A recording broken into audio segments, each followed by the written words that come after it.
Bible coarse गाएंगे। खुदा के वादे नहीं टलेंगे, जो कुछ भी गिरे वे रहेंगे। अगर बुझ जाए आसमान के तारे, तो भी ये वादे रहेंगे।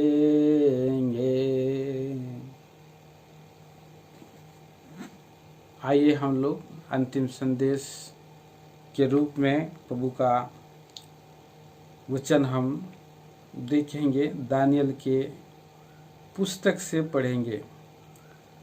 दानियल की पुस्तक 7 अध्याय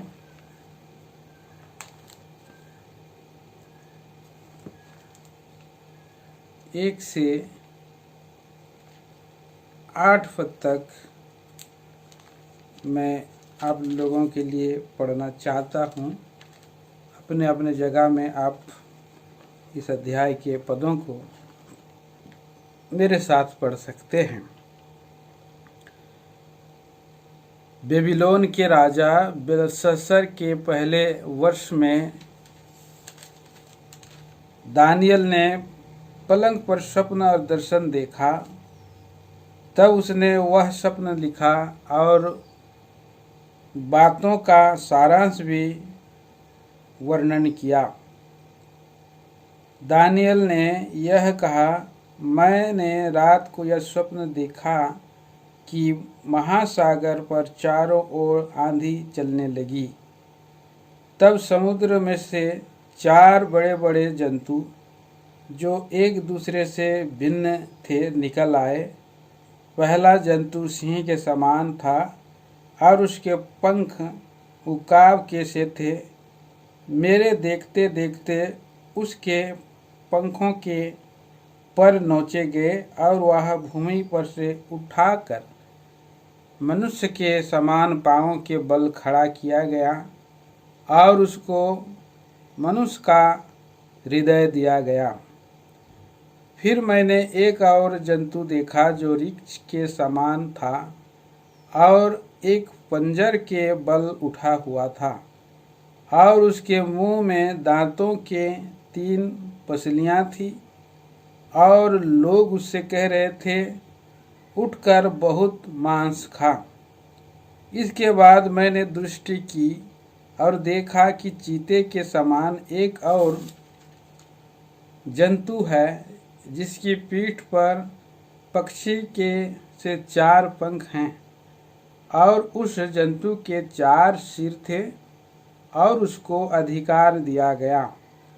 फिर उसके बाद मैंने स्वप्न में दृष्टि किया और देखा कि एक चौथा जंतु है जो भयंकर और डरावना और बहुत सामर्थी है और उसके बड़े बड़े लोहे के दांत हैं। वह सब कुछ खा डालता है और चूर चूर करता है और जो बच जाता है उसे पैरों से रौंदता है। वह सब पहले जंतुओं से भिन्न और उसके 10 सिंह हैं। मैं उन सिंहों को ध्यान से देख रहा था तो क्या देखा कि उनके बीच एक और छोटा सा सिंह निकला और उसके बल से उस पहले सिंहों में से 3 उखाड़े गए। फिर मैंने देखा कि इस सिंह में मनुष्य की सी आँखें और बड़ा बोलने वाला मुंह भी है। 17 पद हम अभी साथ में पढ़ते हैं। उन 4 बड़े बड़े जंतुओं का अर्थ 4 राज्य है जो पृथ्वी पर उदय होंगे। 18 पद, परंतु परम प्रधान के पवित्र लोग राज्य को पाएंगे और युगानुयुग उसके अधिकारी बने रहेंगे। नए नियम से हम पढ़ेंगे प्रकाशित वाक्य 17 अध्याय और उसके 14 पद हम सभी साथ में पढ़ेंगे। वे मेमने से लड़ेंगे और मेमना उन पर जय पाएगा, क्योंकि वह प्रभुओं का प्रभु और राजाओं का राजा है, और जो बुलाए हुए और चुने हुए और विश्वासी हैं वे उसके साथ हैं, वे भी जय पाएंगे। प्रार्थना करें। प्यारे स्वर्गीय पिता परमेश्वर, राजाओं का राजा, प्रभुओं का प्रभु जी, हृदय से धन्यवाद आराधना स्तुति करता हूँ। एक और बहुमूल्य अवसर आपने दिया है कि हम प्यारे प्रभु जी आपके विचारों को ध्यान करते हुए पाए जाएं। मुझे अग्निकम में को आप लीजिए। मुझ में कुछ है नहीं कि मैं आपके लोगों को दे सकूं, परोस सकूं। प्रभु आप इस स्वर्ग के सिंहासन को खोल दीजिए कि आप ही अपने संत के द्वारा आप ये बातें करें, मनुष्य ज्ञान बुद्धि को निकाले, जो कि प्रभु आप हमें प्रभु जी उन्नति के लिए प्रभु में और आत्मिक रूप में दृढ़ बनने के लिए सहायता मदद करें। प्रार्थना करता हूँ। अंधकार की दिखी अनदेखी समस्त शक्तियों को आपके नाम में हम खंडन करके बांध देते हैं। प्रार्थना प्रभु मसीह यीशु के नाम में सुने और स्वर्ग राज में ग्रहण करें पिताजी, आमीन।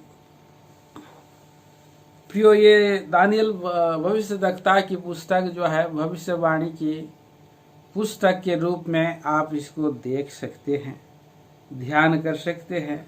यहाँ पर 7 से 8, 9, 10 ये जो है आने वाले दिनों के लिए और अनंत काल के लिए भविष्यवाणियों से भरा हुआ। ऐसे तो उसका स्वप्न जो है देखना, दूसरा अध्याय से भी हम देखते हैं कि वो अनंत काल के राज्य के बारे में बताया गया है। और यहाँ वर्तमान में और पृथ्वी पर जो जाति अन्य जाति लोगों का राज्य है उसके बारे में भी यहाँ इस अध्याय में और इस स्वप्न और दर्शन में प्रकट किया गया है। प्रियो, प्रकाशित वाक्य दानियल की पुस्तक, मत्ती का सुसमाचार में से और लूका की सुसमाचार में से आप देख सकते हैं भविष्यवाणी से उन अंतिम दिनों के चिन्ह को बतलाया गया है। प्रियो, यहाँ पर 7 अध्याय में जब हम आते हैं तो स्वप्न में वो बेलतशस्सर राजा के दिनों में स्वप्न में जो है दानियल क्या देखा है, स्वप्न देखा है, और वो एक 4 अन्य जाति राजाओं का और दिनों का बारे में स्वप्न देखा है पहले से ही, और उसने स्वप्न देखा। पहला हम देखते हैं कि जो स्वप्न उसने देखा है, पहला स्वप्न का अर्थ यहाँ पर एक पहला जंतु का एक स्वप्न है, उसका मतलब जो है यहाँ हम देखते हैं। लिखा है, दानियल ने यह कहा 2 पद में, मैंने रात को यह स्वप्न देखा कि महासागर पर चारों ओर आंधी चलने लगी। तब समुद्र में से 4 बड़े बड़े जंतु जो एक दूसरे से भिन्न थे निकल आए। इस समुद्र किसको कहता है? ये संसार जो है महासागर के समान है। भीड़ और समुंदर, पानी, महासागर को ये जो है संसार को दर्शाता है।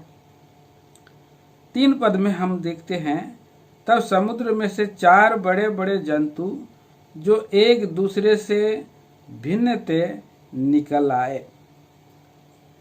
4 पद में हम देखते हैं, पहला जंतु सिंह के समान था और उसके पंख उकाब के से थे। तो प्रियो, यहाँ पर स्वप्न में क्या देखा है? सिंह को और उसके 2 पंख हैं। सिंह मेरे देखते देखते उसके पंख के पर नोचे गए और वह भूमि पर से उठाकर मनुष्य के पांव के बल खड़ा किया गया और उसको मनुष्य का सा हृदय दिया गया। तो ये जो आप पढ़ सकते हैं इसको, जो यहाँ हम देखते हैं प्रियो कि ये दानियल के 2 अध्याय में भी मूर्ति का सिर के रूप में नबूकदनेस्सर राजा से तुलना किया गया है। और यहाँ ये शेर जो है, ये सिंह जो है, सिंह का तुलना नबूकदनेस्सर राज्य के साथ किया गया है। क्योंकि पवित्र शास्त्र में आप देखेंगे विभिन्न जगह में बेबीलोन का जो साम्राज्य है, बेबीलोन के राज्य में बेबीलोन राजा को, उसके राज्य को सिंह से तुलना किया गया। यशायाह नबी की किताब, भविष्यवाणी की किताब में हम देख सकते हैं 5 अध्याय और 29 पद में। देखिए, मैं पढ़ देता हूँ आपको।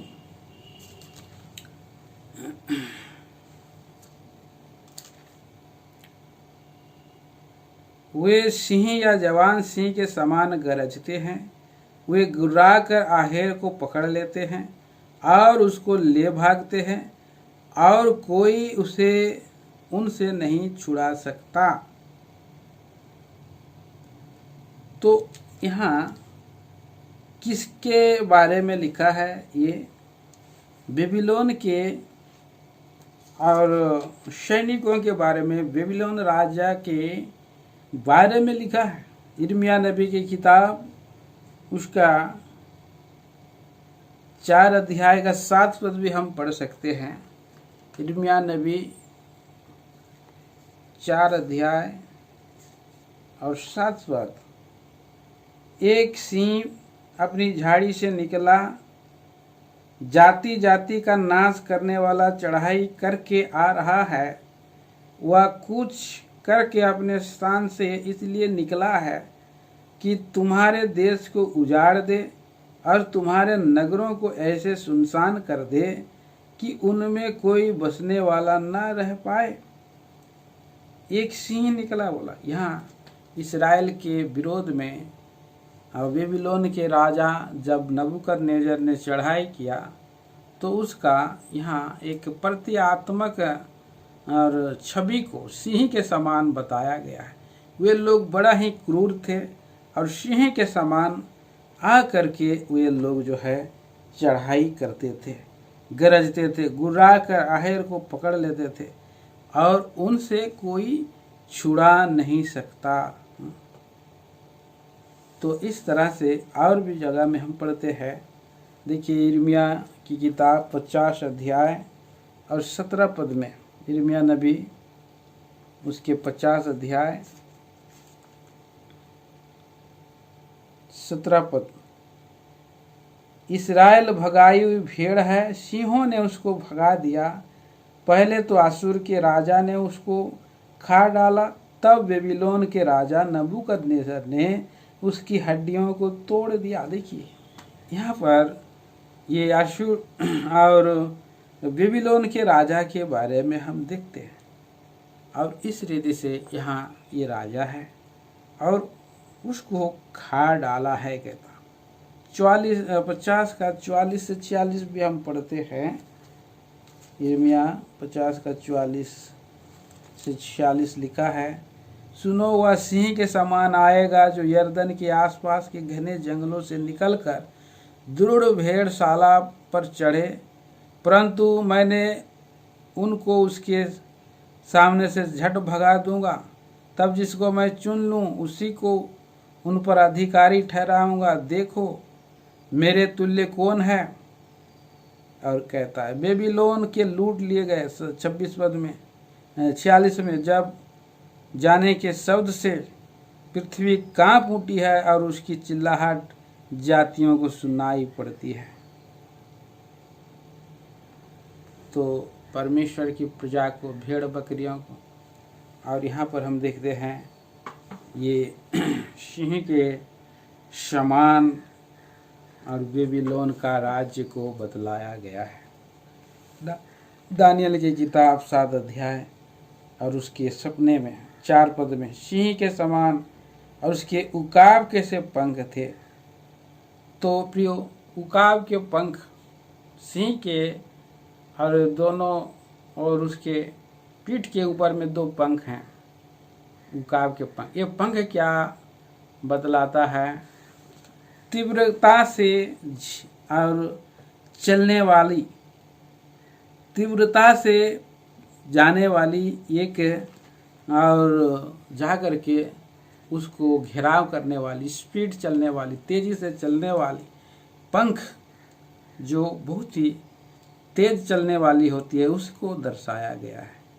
देखिए यहाँ पर हम पढ़ सकते हैं और इस बारे में यिर्मयाह 48 अध्याय, यिर्मयाह नबी की किताब 48 अध्याय का 40 पद।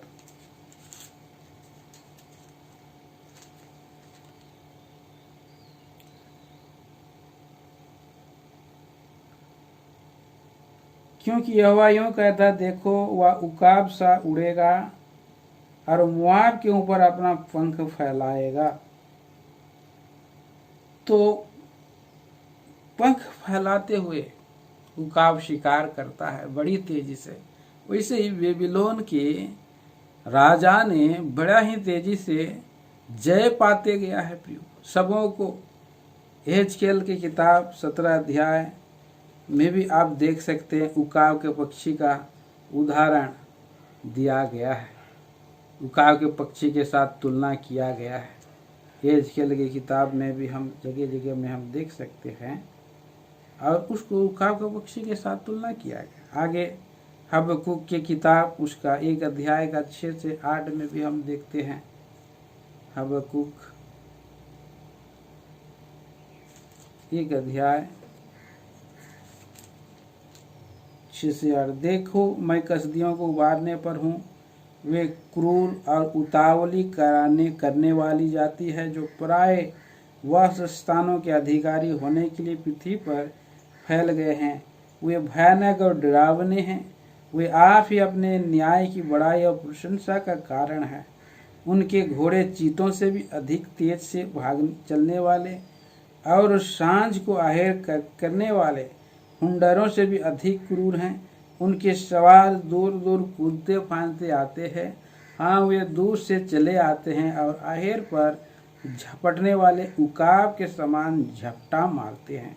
तो प्रियो हम देखते हैं कि ये बेबीलोन का ये जो राज है ऐसे ही था, पहला राज। इसीलिए स्वप्न का में जो दर्शन देखा है, और दानियल ने स्वप्न में ये दर्शन देखा है कि पहला जंतु सिंह के समान और उसका पंख उकाब के से थे। मेरे देखते देखते उसके पंख नोचे गए और वह भूमि पर उठ खड़ा हुआ। जब तक वो उग्र था और जब तक वो जो है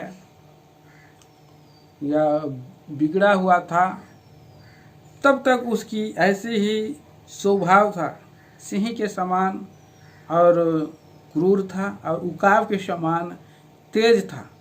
परंतु वो बदल गया प्रियो। बाद में उसे क्या किया गया है, मनुष्य के समान वह नोचे गए, उसके पंख नोचे गए और भूमि पर से उठाकर मनुष्य के समान वो भूमि पर गिराया गया था। देखिए उसका घमंड के कारण परमेश्वर ने उसको मनुष्यों के बीच में से निकाल दिया था। अर्थात वो हो ना हो वो कुछ हो गया होगा, पागल हो गया होगा। ये आप दानियल की किताब 4 अध्याय का 33 पद में आप पढ़ सकते हैं। मैं पढ़ता हूँ दानियल 4 का 33। उसी घड़ी या वचन नबूकदनेस्सर के विषय में पूरा हुआ, वह मनुष्यों में से निकाला गया और बैलों के समान घास चरने लगा, और उसकी देह आकाश की ओस में भीगती थी, यहाँ तक कि उसके बाल उकाब पक्षियों के परों से और उसके नाखून चिड़ियों के पंजों के समान बढ़ गया। और उसे मनुष्य का हृदय दिया गया, बोलता है उसके मनुष्य के समान पांव के बल खड़ा किया गया और मनुष्य का हृदय मिला। बाद में उसने परमेश्वर को पहचाना है और इसलिए परमेश्वर की उसने बड़ाई किया है। परमेश्वर ने उसकी समझ को खोल दिया है। ये 36 पद में हम पढ़ते हैं, उसी समय मेरी बुद्धि फिर ज्यों की त्यों हो गई। दानियल 4 का 36। उसी समय मेरी बुद्धि फिर ज्यों की त्यों हो गई और मेरे राज्य की महिमा के लिए मेरा प्रताप और मुकुट मुझ पर फिर आ गया। मेरे मंत्री प्रधान मुझसे भेंट करने के आने लगे और मैं अपने राज्य में स्थिर हो गया और मेरी अधिक प्रशंसा होने लगी। क्यों? क्योंकि परमेश्वर ने उसकी और हृदय को खोल दिया था। तो इस तरह से हम देखते हैं पहला और पशु को, पहला जंतु को देखते। दूसरा जंतु है, यहाँ 5 पद में हम पढ़ते हैं, दानियल 7 अध्याय 5। फिर मैंने एक और जंतु देखा जो रीछ के समान था और एक पंजर के बल उठा हुआ था और उसके मुंह में दांतों के 3 पसलियां थी और लोग उससे कह रहे थे, उठ और मांस खा। तो दूसरा जो जंतु है और उसका स्वरूप कैसा है? रीछ के समान है। रीछ अर्थात हम भालू कह सकते हैं, और ये मादी और फारसियों का ये राज्य को बतलाया गया है। दूसरा, संसार में सबसे बड़ा संसार का राज्य जो है मादी और फारसियों का राज है, और उस राज्य में जो मादी और फरीसी लोग रहते थे,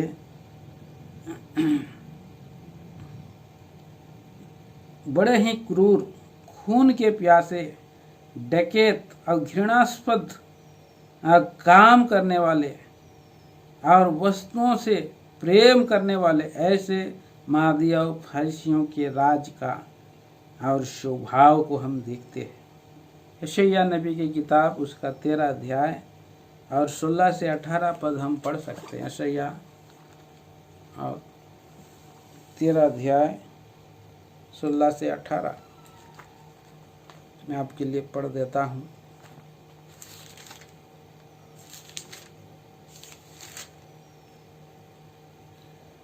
उसके बाल बच्चे उसके सामने पटक दिए जाएंगे और उनके घर लूटे जाएंगे और उनकी स्त्रियां भ्रष्ट की जाएंगी। देखो, मैं उनके विरुद्ध मादी लोगों को उबारूंगा जो न चांदी का कुछ विचार करेंगे और न सोने का लालच करेंगे। वे तीरों से जवानों को मारेंगे और बच्चों पर कुछ दया न करेंगे, उनके लड़के पर कुछ तरस न खाएंगे। और 19 में भी लिखा, बेबीलोन जो सब राज्यों का शिरोमणि है, जिसकी शोभा पर कसदी लोग फूलते हैं, वह ऐसा हो जाएगा जैसे सदोम और अमोरा जब परमेश्वर उन्हें उलट दिया था। तो ये बेबीलोन को दंड दिया जाने वाला और भविष्यवाणी है। मादी और फरीसी फारसी लोग आकर के चढ़ आए और उनको जो है कि उलट दिए हैं। इस रीति से हम देख सकते हैं, और बड़े ही क्रूर स्वभाव के ये लोग हैं। यिर्मयाह की किताब में हम देखते हैं उसका 51 अध्याय 48 से 56 तक। यिर्मयाह नबी की किताब उसके 51 अध्याय 48 से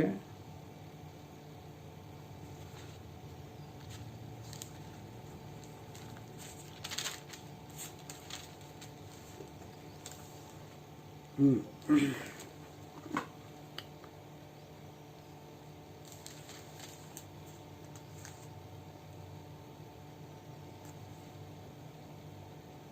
देखिए यहाँ पर लिखा है 48 से 56 तक है।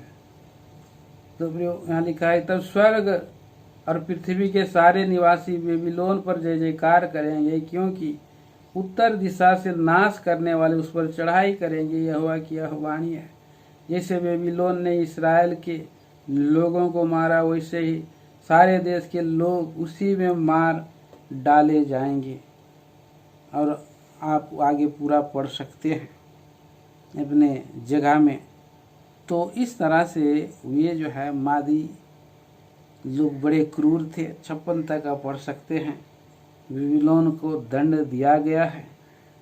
और ये जो बड़े तेज हैं, भालू जो है विशाल भालू, मादी के जो जगहों से हम और मायदे के ऐसे पहाड़ी इलाका में बड़ा जात का भालू है। और ऐसे ही ये रीछ बड़ी जात का है। तो उसके बारे में लिखा गया है, बड़ा क्रूर है और उसके मुंह के पंजर में 3 पसली है। 3 पसली। और हम देखते हैं कि वो 3 पसली कौन है। 3 पसली और जहाँ पर 3 बड़े बड़े राज्य को जीता है, वो बेबीलोन को जीता, दूसरा लीदिया को जीता और तीसरा विजय जो है मिस्र पर उसने विजय किया। इसलिए वहाँ पर उसके मुंह में 3 पसलियाँ हैं। 3 पसली होने के कारण लोग कह रहे हैं कि ऊँट और मांस खा लिया उसने, उठ करके मांस खा लिया है।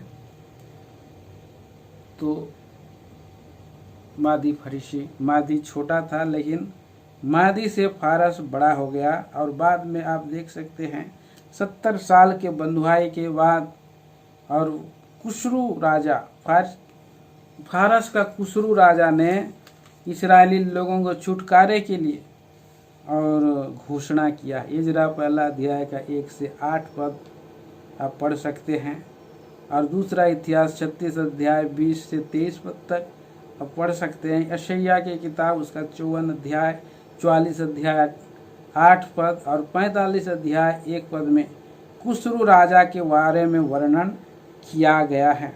एस्तेर रानी के दिनों तक वो हम देख सकते हैं, जो उसका राज्य काल का समय था और इसलिए वो मादी से और बढ़ करके और फारस जो है प्रबल हो गया था। तीसरा दर्शन हम देखते हैं, दानियल किस जंतु के बारे में देखा है। यहाँ दानियल की किताब 7 अध्याय में हम आते हैं 6 पद में। उसके बाद मैंने दृष्टि की और देखा कि चीते के समान एक और जंतु है, जिसके पीठ पर पक्षी के से 4 पंख हैं और उसका जंतु के 4 सिर थे। उसको अधिकार दिया गया। तो ये चीता सिकंदर महान द्वारा स्थापित यूनानी साम्राज्य का स्थापना का एकदम उचित प्रतीक है। चीता अपनी तेज के लिए जाना जाता है, अपनी स्फूर्ति और तेज के लिए जाना जाता है। क्यों? क्योंकि हम देखते हैं और वह एक 4 पंख वाला पक्षी के साथ सिकंदर का तेजी से प्राप्त विजयों का एक प्रतीक है, एक चिन्ह है। और विश्वव्यापी राज्य मध्य और पूरे एशिया में चारों ओर आप देखिएगा कि सिकंदर जो है बड़ी तेजी से जवान अवस्था में 14 साल के उम्र में ही निकल पड़ा विश्व विजय करने के लिए। और इस रीति से उसने जो है लड़ाकू था, बहुत तेजी से लड़ता था। चीते का समान फुर्ती 4 पंख को बतलाता है और और नबूकदनेस्सर राजा से भी बड़ा दुगुना तेजी से उसका राज्य का प्रसार बढ़ते चला गया है। फिर हम देखते हैं कि वहाँ और वो एक ऐसा सिंह था, उसका जो है शास्त्र बाइबल में हम देखते हैं कि सिकंदर जब मर गया तो उसका 4 और सेनापति लोग राज को संभाले हैं। 4 सिंह, देखिए 8 अध्याय का 8 पद में इसको हम पढ़ते हैं। दानियल 8 अध्याय का 8। तब बकरा अत्यंत बड़ाई मारने लगा और जब जयवंत हुआ तब उसका बड़ा सिंह टूट गया। ये बड़ा सिंह कौन है? स्वयं और यूनान का राजा सिकंदर है, बड़ा सिंह है। और उसके बदले देखने योग्य 4 सिंह निकलकर चारों दिशा की ओर बढ़ने लगे। ये 4 सिंह है।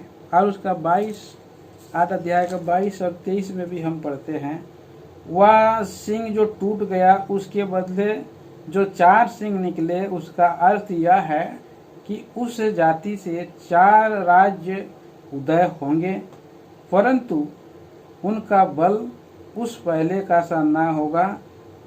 उन समयों के अंत समय में जब पूरा बल पकड़ेंगे, तब क्रूर जाति वाला पहली बूझने वाला एक राजा उठेगा। तो ये 4 राज्य जो है धीरे धीरे फैला, लेकिन उसका और प्रभाव जो है इतना तेज नहीं था जितना सिकंदर महान का तेज था। यहाँ हम देखते हैं, यहाँ उसके बाद 6 अध्याय का 8 पद में भी हम पढ़ते हैं। 6 अध्याय का 8 पद में लिखा है, इसलिए तो उसका प्रभाव इतना तेज नहीं था। आगे हम देखते हैं कि इस राज का वर्णन जगह जगह में किया गया है। आखिरी में उसके तुरंत बाद क्या हुआ, दानियल की किताब 7 अध्याय और 7 पद में हम पढ़ते हैं, फिर उसके बाद मैंने स्वप्न में दृष्टि की और देखा कि एक चौथा जंतु है जो भयंकर और डरावना है और बहुत सामर्थी है, और उसके बड़े बड़े लोहे के दांत हैं। वह सब कुछ खा डालता है और चूर चूर करता है, और जो बच जाता है उसे पैरों से रोनता है। वह सब पहले जंतुओं से भिन्न है और उसका 10 सींग है। अब यहाँ पर चौथा जंतु को वो देख रहा है, तो जो चौथा जंतु इतना विशाल, इतना बड़ा है और ऐसा भिन्न है कि इस पृथ्वी पर के सारे जीव जंतु से बाहर उसका और वर्णन है, इसका इसलिए नाम नहीं लिखा हुआ है। पर वो भयंकर है, डरावना है, बहुत सामर्थी है, बड़े बड़े लोहे के दांत हैं, इतना बड़ा। तुरंत बाद, और यहाँ जो है तुरंत बाद मतलब और चौथा प्राणी रोमी साम्राज्य का प्रतीक है। पुराना रोम साम्राज्य तुरंत आ गया, राज्यों में लगातार चौथा है। और इसलिए हम देखते हैं कि विभिन्न जगहों में प्रभु यीशु मसीह के और दिनों में भी रोमन साम्राज्य का राज प्रख्यात हो गया। आप यूहन्ना सुसमाचार और 11 अध्याय का 48 पद में आप पढ़ेंगे, वहाँ पर एक महायाजक कहता है कि रोमी लोग आकर के तुरंत हमारे जीवन, हमारे राज्य को ले लेंगे बोल के वे लोग डरते रहते हैं। तो रोमन साम्राज्य का समय था। प्रेरितों के काम 2 का 10 और प्रेरित 16 का 21 में रोम के बारे में जिक्र किया गया है। और उसके बाद यहाँ पर पृथ्वी पर ऐसा कुछ नहीं है इसको तुलना का किया जा सके। वह ऐसा डरावना और भयानक और शक्तिशाली, इसके बड़े बड़े दांत हैं, और सब को ये मूर्त को जो है लोहे को दर्शाता है। उसका साम्राज्य के बारे में हम देखते हैं। और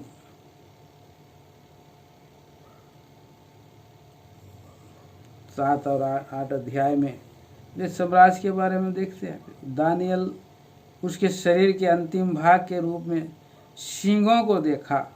सींगों में क्या है, उसके 10 सींग हैं। 10 सींग को दर्शाता है, 10 राज को दर्शा रहा है, 10 राज। और उसके बारे में हम देखते हैं। देखिए यहाँ पर दानियल की किताब उसका 7 अध्याय 23-24 में लिखा है, उसने कहा, उस चौथे जंतु का अर्थ एक चौथा राज है जो पृथ्वी पर होकर और सब राज्यों से भिन्न होगा और सारी पृथ्वी का नाश करेगा और दांव दांव कर चूर चूर करेगा। उस 10 सिंहों का अर्थ है कि उस राज्य में 10 राजा उठेंगे और उनके बाद उन पहलों से भिन्न एक और राजा उठेगा जो 3 राजाओं को गिरा देगा। 3 राजाओं को गिराने के विषय में यहाँ भविष्यवाणी किया गया। प्रकाशित वाक्य के किताब 17 अध्याय में भी हम देख सकते हैं। प्रकाशित वाक्य 17 अध्याय 18 पद।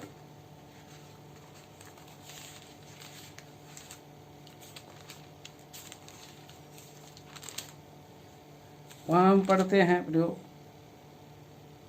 और 17 पद में लिखा है, 17 का 17, क्योंकि परमेश्वर उनके मन में यह डालेगा कि उनकी मनसा पूरी करे, उसकी मनसा पूरी करे, और जब तक परमेश्वर के वचन पूरे ना हो ले तब तक एक एक मन होकर अपना अपना राज्य पशु को दे देंगे। वहाँ हम देखते हैं कि एक बल से पहले एक छोटा सा सींग निकलेगा, बोला गया 10 सींग होगा। 10 सींग में से ध्यान से क्या देखता है, दानियल 7 अध्याय का 8 पद में, मैं उन सींगों को ध्यान से देख रहा था तो क्या देखा कि उनके बीच एक और छोटा सींग निकला। एक छोटा सा सींग निकलेगा और उसके बल से उन पहले सींगों में से 3 उखाड़ डाले जाएंगे। 3 सींग उखाड़ लिया जाएगा। ये 24 पद में हम पढ़ते हैं। 10 सींग 10 राजा को बतलाता है, और यहाँ पर 3 राजाओं को गिरा देगा। जब वो युद्ध करेगा 3 राजाओं को गिरा देगा तो बाकी जो 7 राजा होंगे वो स्वयं अपने अपने राज्य को उस पशु को दे देंगे, समर्पण कर देंगे। युद्ध करते नहीं, शांति चाहते। अभी भी हम देख रहे हैं प्रियो, वर्तमान दिनों में वही दिन आ गए हैं। अभी वो राजा कहाँ से आएगा, और 3 राजाओं को जब नाश करेगा तो सारे जो पृथ्वी पर 7 कॉन्टिनेंट हैं, मेरे ख्याल से वे लोग उस पशु को अपना समर्थन दे देंगे और उसके अधीन हो जाएंगे, और वो बल पकड़ेगा, बलवंत होते चला जाएगा, और लोगों को पृथ्वी पर राजाओं के साथ मिलकर वो लोग राज करेंगे। यहाँ पर हम देखते हैं।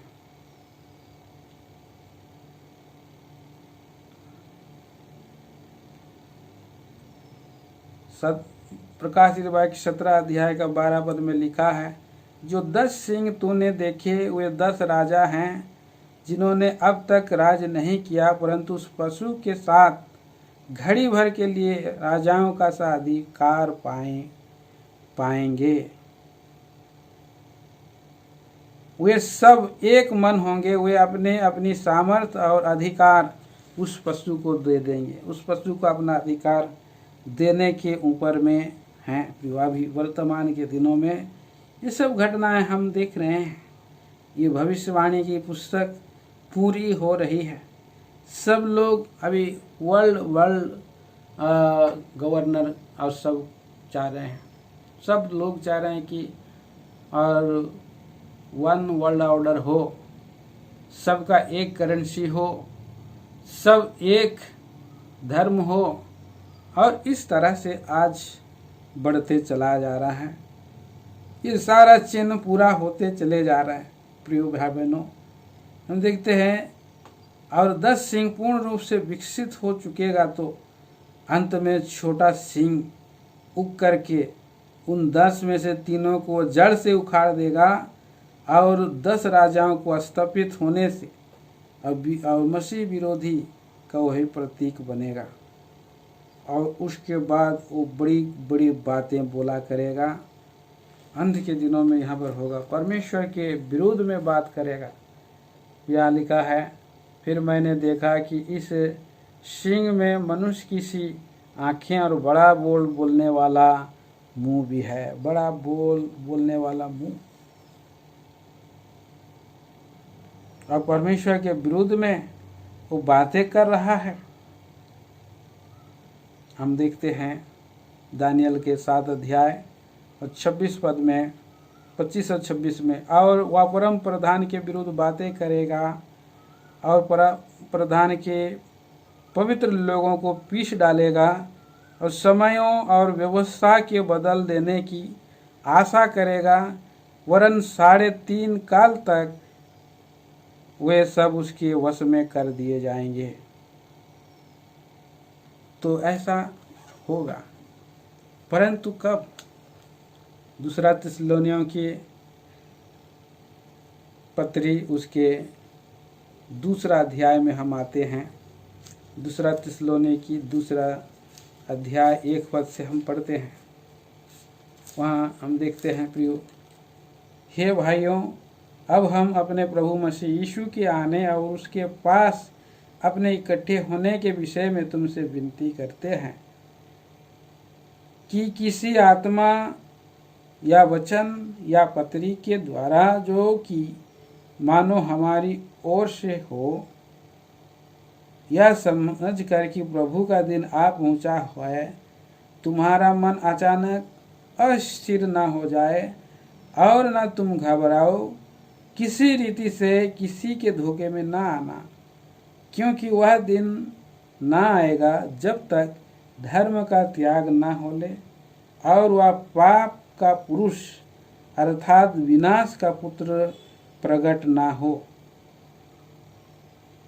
जो विरोध करता है और हर एक से जो ईश्वर या पूज्य कहलाता है अपने आप को बड़ा ठहराता है, यहाँ तक कि वह परमेश्वर के मंदिर में बैठकर अपने को ईश्वर ठहराता है। ये ध्यान देने की बात है प्रियो, कि ऐसा समय आ रहा है, पर ये एक भेद है। आप एक रोकने वाली वस्तु उसको रोक रहा है, और कौन रोक रहा है? तुम उस वस्तु को जानते हो, लिखा है 5, 6, 7 में पहले दूसरा थिस्सलुनीकी 2 का, क्या तुम्हें स्मरण नहीं कि जब मैं तुम्हारे यहाँ था तो तुम्हें यह बातें कहा करता था? तुम उस वस्तु को जानते हो जो अभी रोक रहा है कि वह अपने ही समय में प्रकट हो। विनाशपुत्र अपने ही समय में प्रकट होगा, क्योंकि अधर्म का भेद अब भी कार्य करता जाता है, पर अभी एक रोकने वाला है। ध्यान दीजिए, अभी एक रोकने वाला है, और अब तक वह दूर न हो। जब तक वह दूर न हो जाए, वह रोके रहेगा, तब वह अधर्मी प्रकट होगा, और आखिरी में वह धर्मी प्रकट होगा, और उसका भी समय दिया गया है 7 साल। और पहला 3 साल वो शांति का वाचा बांधेगा। पहला थिस्सलुनीकी 5 अध्याय में हम देखते हैं कि शांति का वाचा के रूप में, और सफ़ेद घोड़े पर सवार होकर के वो एंटी क्राइस्ट आएगा, शांति की वाचा बांधेगा। लोग कहेंगे उस समय, हमें शांति चाहिए, हमें शांति, आज दुनिया में शांति की आवश्यकता है। और सबों से वो अद्भुत काम करके लोगों को प्रभावित करेगा, बड़े बड़े नेताओं को प्रभावित कर देगा, और लोग कहेंगे सब कुछ कुशल है। देखिए पहला थिस्सलुनीकी 5:3 में, जब लोग कहते होंगे कुशल है और कुछ भय नहीं, उन पर अचानक उन पर एकाएक विनाश आ पड़ेगा, कि जिस प्रकार गर्भवती पर पीड़ा, और वे किसी रीति से भी नहीं बचेंगे। तो इस्राएल पर भी वो अपनी और वाचा बांधेगा, ट्रीटी करेगा इस्राएल पर 3.5 साल, 7 साल का ट्रीटी करेगा, वाचा बांधेगा, और वो मंदिर को बनाने के लिए समर्थन करेगा। और उसके बाद इस्राएली लोग भी बोलेंगे अभी कुशल है, शांति है, कोई भय नहीं। पर 3.5 साल के बाद क्या करेगा? वो वाचा को तोड़ देगा, फिर वाचा को तोड़ेगा, ट्रीटी को तोड़ देगा, और तो प्रभु यीशु मसीह 7 साल की क्लेश के बाद आएंगे। अब जैसे हम दूसरा थिस्सलुनीयों की पत्री 2 अध्याय का हम उस पद को पढ़ते हैं कि प्रभु यीशु मसीह फूंक मार के, 7 पद में लिखा है, 8 में लिखा है, वह अधर्मी प्रकट होगा जिसे प्रभु यीशु अपने मुंह की फूंक से मार डालेगा और उसके आगमन के तेज से भस्म करेगा। तो ये आखिरी जंतु का दृश्य को हम देख रहे हैं। किसी किसी घटना घटने वाली रही है, घटने जा रही है। ऐसे समय में प्रभु यीशु मसीह जो आने वाले हैं और उसकी आगमन की हमें बाट जोते रहना है। और प्रभु के लोगों को नाश करने के ऊपर में देखिए और एक पद पढ़ेंगे, दानियल की किताब 11 अध्याय और उसके 36 पद में कहता है, जब वह राजा अपनी इच्छा के अनुसार काम करेगा और अपने आप को सारे देवताओं से ऊंचा करेगा और बड़ा ठहराएगा, वरन सब देवताओं के परमेश्वर के विरोध में अनोखी बातें करेगा। जब तक परमेश्वर का क्रोध शांत ना हो जाए तब तक उसका राज्य का कार्य सफल होता जाए, क्योंकि जो कुछ निश्चय करके ठाना गया है वह अवश्य पूरा होने वाला है। उसको समय दिया गया है 3.5 साल और 7 साल का मध्य में वो ऐसा करेगा। 42 महीने तक पवित्र शास्त्र के वचन के अनुसार जगह जगह में हम देखते हैं। लेकिन उसके बाद यहाँ हम 9 पद में हम पढ़ते हैं, दानियल की किताब 7 अध्याय और 9 पद में, और प्रभु यीशु मसीह का राज आना चालू हो जाएगा फिर। और मैंने देखते देखते क्या देखा कि सिंहासन रखे गए और कोई अति प्राचीन विराजमान हुआ, उसका वस्त्र हिम सा उजला और उसके सिर के बाल निर्मल ऊन सरीखे थे। उसका सिंहासन अग्निमय और उसके पहिए धधकती हुई आग के से दिखाई दिया।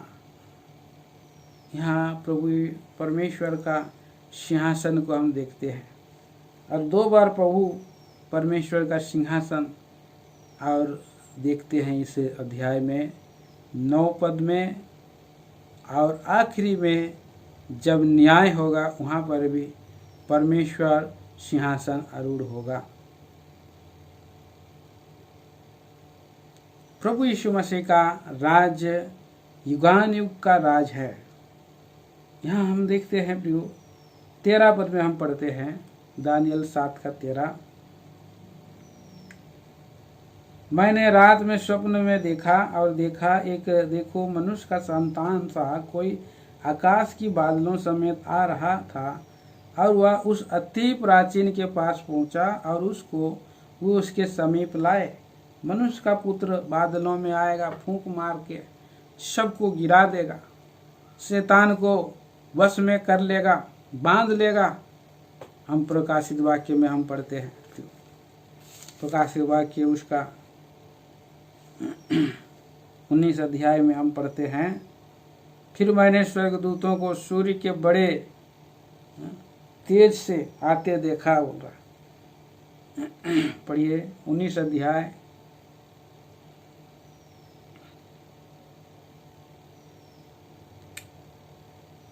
11 पद से ऐसे लिखा है, फिर मैंने स्वर्ग को खुला हुआ देखा और देखता हूँ एक श्वेत घोड़ा है और उस पर एक सवार है जो विश्वास योग्य और सत्य कहलाता है, और वह धर्म के साथ न्याय और युद्ध करता है। उसकी आंखें आग की ज्वाला है और उसके सिर पर बहुत से राज मुकुट हैं।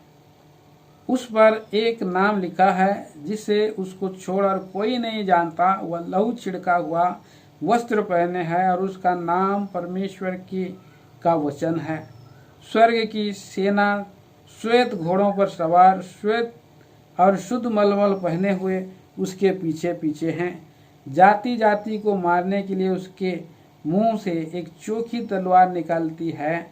वह लोहे का राजदंड लिए हुए उस पर जय करेगा, शैतान पर जय करेगा और सर्वशक्तिमान परमेश्वर के भयानक प्रकोप की जलजलाहट के मदिरा के कुंड में दाख रोंदेगा। आ रहा है दाख रोंदने के लिए। उसके वस्त्र और जांघ पर यह नाम लिखा है, राजाओं का राजा, प्रभुओं का प्रभु। फिर मैंने स्वर्गदूत को सूर्य पर खड़े हुए देखा।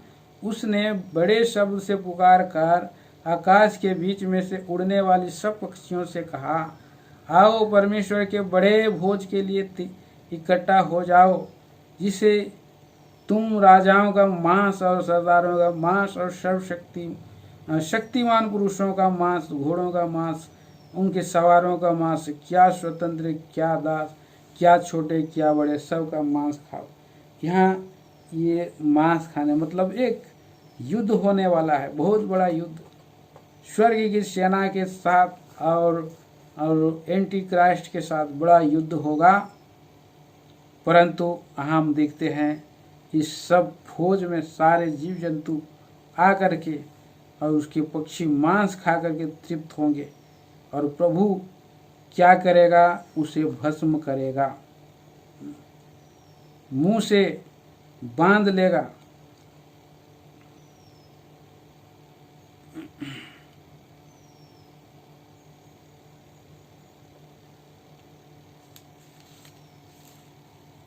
शेष लोग उस घोड़े के सवार की तलवार से जो उसके मुंह से निकलती है मार डाले गए।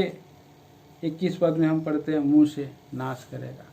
इस तरह से प्रिय भाई बहनों, हम देखते हैं कि प्रभु यीशु मसीह का राज्य आने वाला है। प्रभु यीशु मसीह का राज आ रहा है और ये बात हम देख सकते हैं।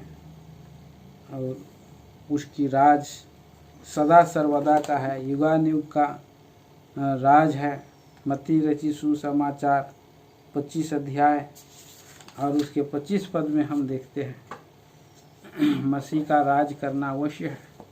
मत्ती रचित सुसमाचार और 25 अध्याय का 25 पद।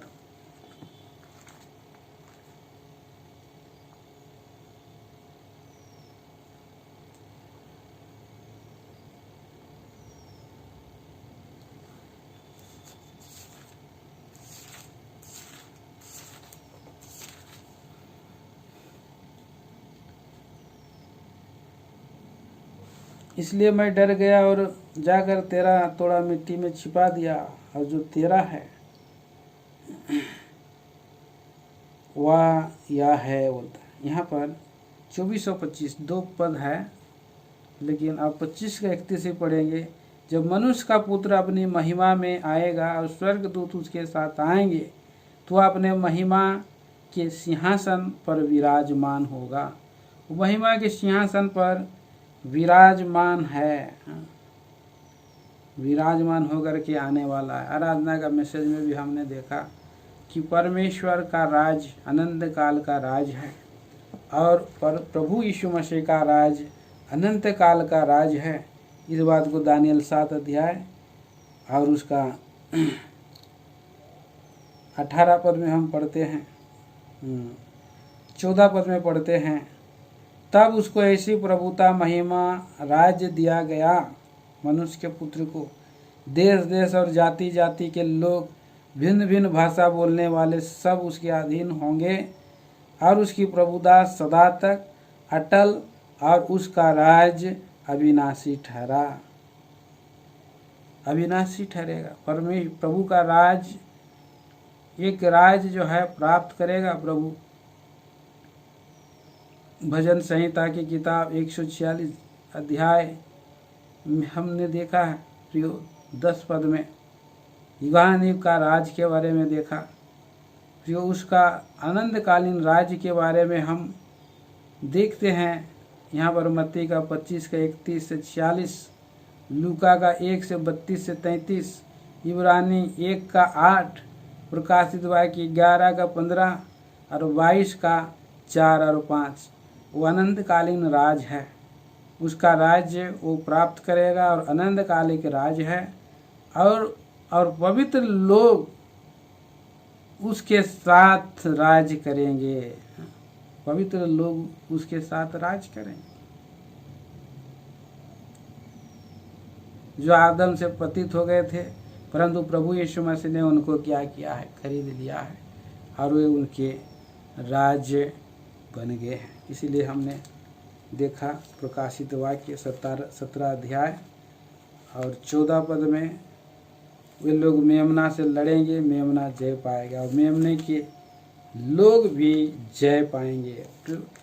हम प्रभु के पीछे पीछे चलने वाले, हम परमेश्वर प्रभु के प्रभुओं का प्रभु और राजाओं का राजा है, जो बुलाए हुए और चुने हुए और विश्वासी हैं, वे उसके साथ हैं, वे जय पाएंगे। हमें जय पाना है, प्रभु में हमें बलवंत होना है, जय पाना है और उस राज्य में को प्राप्त करना है और प्रभु हमें देगा। जब हम प्रभु के साथ दुख उठाएंगे तो हम प्रभु के साथ महिमा भी पाएंगे। इसलिए आइए प्रिय भाई बहनों, हम प्रभु में प्रभु का राज की आगमन की बाट जोते रहें, प्रभु में हम उसको स्मरण करें। और कुछ पद हम पढ़ेंगे मत्ती के सुसमाचार 26 अध्याय।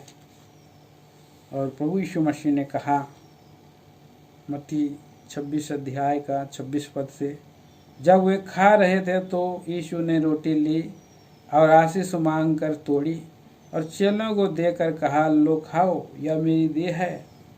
फिर उसने कटोरा लेकर धन्यवाद किया और उसे देकर कहा, तुम सब इसमें से पियो, क्योंकि यह वाचा का मेरा वह लहू है, जो बहुतों के लिए पापों की क्षमा के निमित्त बहाया जाता है।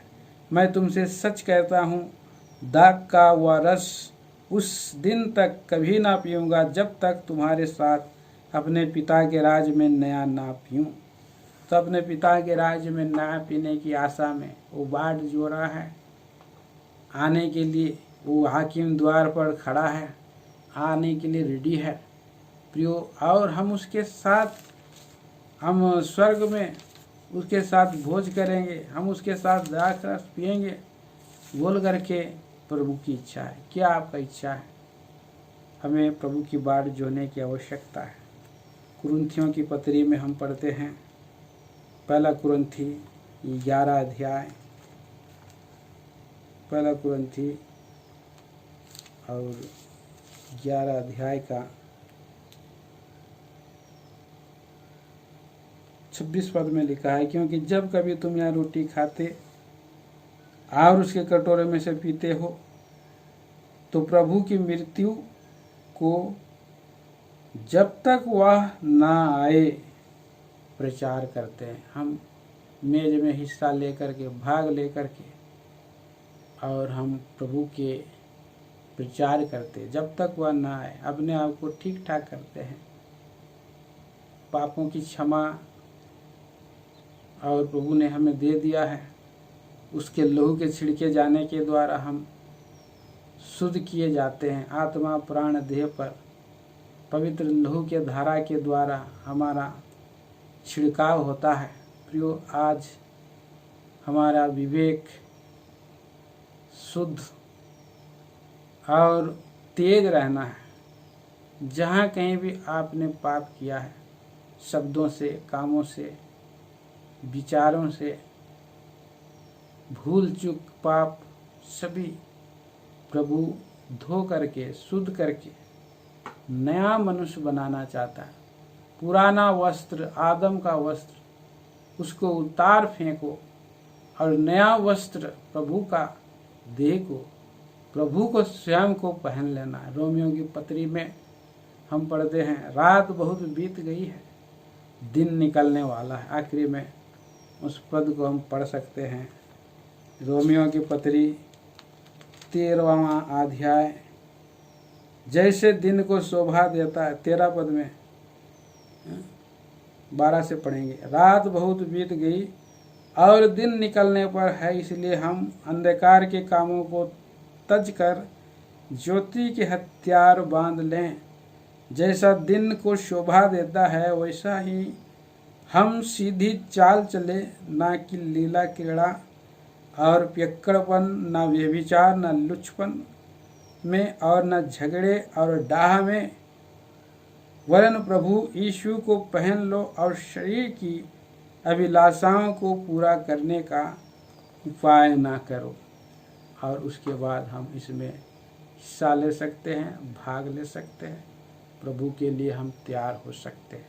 प्रभु की जब तक वह ना आए बाट जोते रहें। आइए अपने प्रभु के घर में जाएंगे और मेज में हिस्सा लेंगे, प्रार्थना करेंगे वहीं पे।